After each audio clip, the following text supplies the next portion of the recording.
আসসালামু আলাইকুম।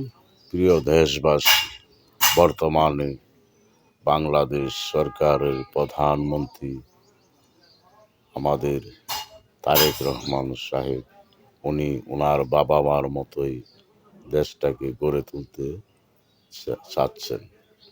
কোনো দলের প্রধানমন্ত্রী নয়, উনি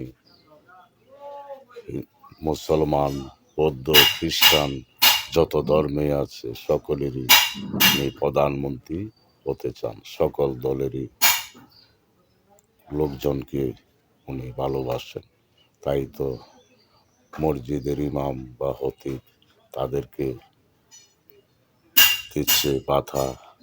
অন্য খ্রিস্টান, হিন্দু ওদের মন্দির উপাসনায় যারা দায়িত্ব আছে তাদেরকেও বাধা দিবেন। উনি সারা বাংলাদেশের যত মসজিদ আছে, মন্দির, গির্জা আছে সকলকে মানুষ মনে করেছে, তাদের সবাইকে বাধা দেওয়ার ব্যবস্থা নিয়েছে বা দেবেন। এই রমজান মাসের ঈদের বাধা উনি দিবেন। আবার প্রতিটি দলের লোকজনকে উনি নিরাপত্তে বাংলাদেশে যেমন রাজনীতি করতে পারে সেই ব্যবস্থা করতেছে।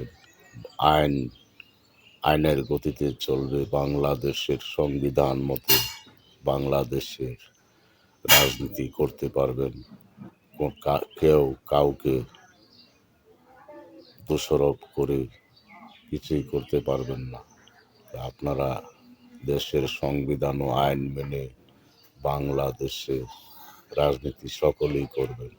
কেউ কারো প্রতি অযথায় হয়রানি করে, কাউকে দোষারোপ করে পায়দার উঠতে পারবেন না বাংলাদেশে। কারণ বাংলাদেশে এখন দয়াল নবীজির